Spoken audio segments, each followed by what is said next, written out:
Now that we've seen how the internal structure of operators and states can be represented in the strips representation, it is time to turn to the bigger picture. And by that I mean planning domains and planning problems. Planning domains implicitly define the graph in which we're doing search. Planning problems also define the states from which we're going and to which we want to go. Plans are solutions to planning problems. And we will now define all this formally. Here's a quick overview of the concepts we need to define for classical planning. Most of modern planning can be achieved by simply extending this classical representation. So, in classical planning, the task is to find a solution for a planning problem. So we need to define what is a solution and what is a planning problem. A solution and a planning problem. The planning problem consists essentially of three things, and those are given to the planner to come up with solutions. The first component of a planning problem is the initial state, which is a set of atoms which relate the objects in our planning problem to each other. This is exactly the type of state we've just seen in the strips representation. The next component is the planning domain, and the planning domain consists, in essence, of operators which are described by names, preconditions, and effects. And the final component of a planning problem is the goal. Note that the planning domain is essentially a reusable component. We will often see many planning problems that refer to the same domain, but have a different initial state and different goal. But the domain is reusable. Finally, when the planner has solved the planning problem, it will return a solution to that planning problem, which is a plan. Here is how we can define a strip's planning domain. We start with a function-free first-order language L, as we've seen before. A strip's planning domain over this language L is then a restricted state transition system consisting of these components S, A, and gamma, as we've seen before. You may wonder what happened to the set of events that can happen in this state transition system, and that's exactly what we mean by restricted here. In a restricted state transition system, we do not have events. We only have the states S, the actions A, and the state transition function gamma.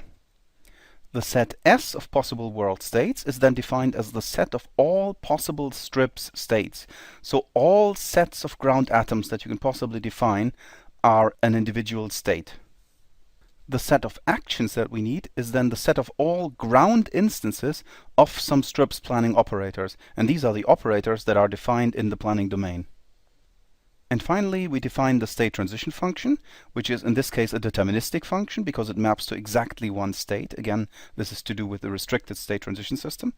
So the state transition function takes a state S and an action A and maps that to a new state, which is defined by taking all the ground atoms that are true in this state, removing the negative effects of the actions, and adding the positive effects of the actions. That is true for an action that is applicable in the state. If the action is not applicable, then gamma SA is undefined. So there's no resulting state if we try to apply an action that is not applicable.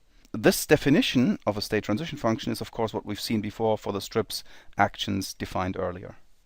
Finally, the set S is closed under gamma, which means there are no states that cannot be reached through the state transition function that are in our set S. So that defines a strip's planning domain, and I hope that none of this came as a surprise to you given what we've seen earlier. Here is an example of a planning domain in the PDDL syntax. The core of the representation are of course the planning operators, and that's what we have here on the right.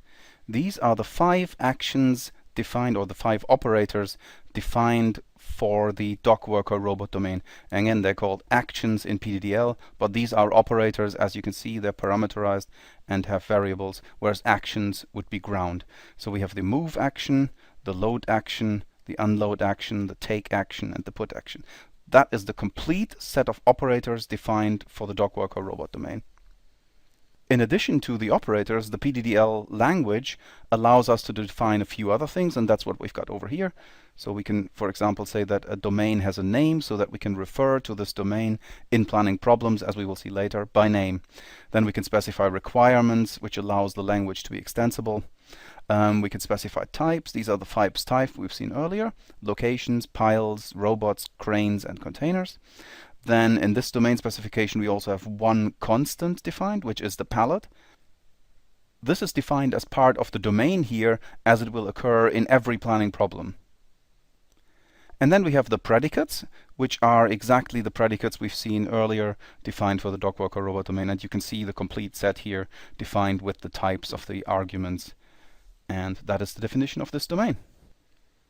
If you find this a little hard to read here or want to download it, you can always go to the book website. So this is all based on the automated planning book that you see here. And there's a website for this book. And you can see here at the bottom is the PDDL specification of the dog worker robot domain. So if you click this link, you will get a PDDL file, which is almost exactly what you've seen in this slide. And since the URL is a little hard to read, here it is in bigger.